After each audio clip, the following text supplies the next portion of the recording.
I got a little something for you, man. Let me see if you like it. I hope you like it. I hope you like it. Please. So, the whole thing behind it is to take action now. So, you're one decision away from changing your month. A guy named Mark Twain once said, "The secret of getting ahead is getting started." I think we heard that from a guy named Steve Kyles too. So, waiting costs more than starting imperfectly. Let me say that again. Waiting costs more than starting imperfectly. Take action today. Your future pipeline is counting on it. Jenness Grantham is a superstar, super cool, fun person who's also a coach who gets coached, right? And she is doing a class for us this Thursday on the Complete Loan Officer. And so we wanted to have Jenness on this morning just to kind of give us kind of some insights to what we're going to learn and get the engines revving for Thursday, man. I think Thursday is going to be super, super cool. I know it is because it's Jenness. So Jenness, what's going on? How you doing? Hello, I am good. I'm on my phone, so forgive the setup, but here I am. We are teaching building relationships that last. So how to develop client relationships that will keep bringing you referrals over and over again. And we're going to start from the initial call that you have with that client all the way through closing, and then what you do after closing to maintain that relationship, and start talking about what their why is. Why do they want to buy a house? And then one of the other questions I always ask is, what are you anxious or fearful of with this process? What's keeping you up at night? And that's one of the first I asked that on the first phone call. And that is a great way for people you're flipping the script. I guarantee you no other loan officer, if they're calling a bank or anything like that, nobody else is asking them those questions. It automatically puts you in a different light than other loan officers do, because you're asking them about you're asking them about them. So the goal is to get them talking and getting them to open up. And then it makes them feel that much more comfortable to set a face-to-face appointment with me. And that doesn't feel like a big ask by any means, because we've already started this dialogue. I've already showed them that I care about them and what this experience is like for them. Starting that relationship and being really intentional about it from the get-go was just something that I shifted so I could make that special and set myself apart. But it was something that kind of came from, well, I'm already doing this, but then how do I teach it? How do I make it replicatable, kind of thing?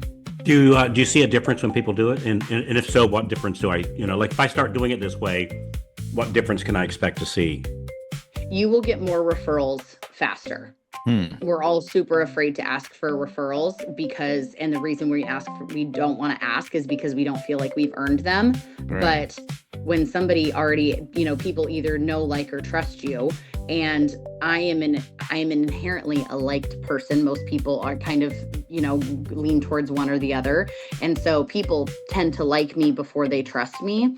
And so I'm leaning into that harder. And then it's easier for, if you feel like you have a friendship and a relationship with someone, it's easier to ask for those referrals. And so during that first appointment, you're going to ask for referrals right off the bat, and then you're going to continue to do it throughout the process. And it doesn't feel as big of an ask because you've truly built a relationship with somebody where you care about them, and then they begin to care about you too. You know what I'm thinking too, and this is so interesting because we're still just talking about the initial lead, and she's got an entire process through the entire process, all the way through post-closing and gift system as well, that you're going to want to see on the class on Thursday. But I want to linger here just a little bit longer, because I imagine when you approach the initial conversation this way. You know what I like about what she said about not treating it transactionally. I think you have to constantly remind yourself of that, right? Yeah. Isn't that fascinating? And I think sometimes we feel like we're so busy. The reason for this is that we feel like we're so busy, and we have so much to do that we rush. In fact, I'm a rusher by nature. I rush through everything, which is you pay the price when you turn a little older and you realize you're a rusher. I'll tell you that. But yeah. I rush through everything, and if you're in front of a person who needs a loan, or if you're in front of a person who can refer you a loan, wow, is that the time to not rush? I like that. Yeah. Hey guys, we got to hustle along here. So let me just dive in here real quick. So Jenness, all right. So you've got a whole class on this. We're only talking about the first phone call right now. We haven't even gotten to the rest. I mean, and so there's a lot to take in, and this is something you teach and coach on. So you've got this laid out for us, right? So so that we can be more effective at building these relationships. One quick question before I kind of get everybody engaged here, but based on this, does a lot of your business actually come from referrals because of the way that you approach this? Yes. I would say. Go ahead. Okay. Yeah, I would say about probably 45 to 50% of my business comes from referrals. Okay. There you go. Either That's my the goal sphere here. or or database referrals. Hey, thanks for checking out the highlights of today's Loan Officer Breakfast Club live call. Remember, you can join us live every day, 8:30 a.m. to 9 a.m. Eastern Time, Monday through Friday at breakfastclubzoom.com. If you'd like to see full replays, you can get those by becoming a member over at Mortgage Marketing Animals Next Level. If you want to learn more, go to mmanextlevel.com. And thanks for joining us here at the Loan Officer Breakfast Club website. For that, we'd like to give you a free gift. If you just scroll down to the bottom of the page, we always have a giveaway for you, something really cool. With that, you have a great one. We'll catch you on the live call. See you then.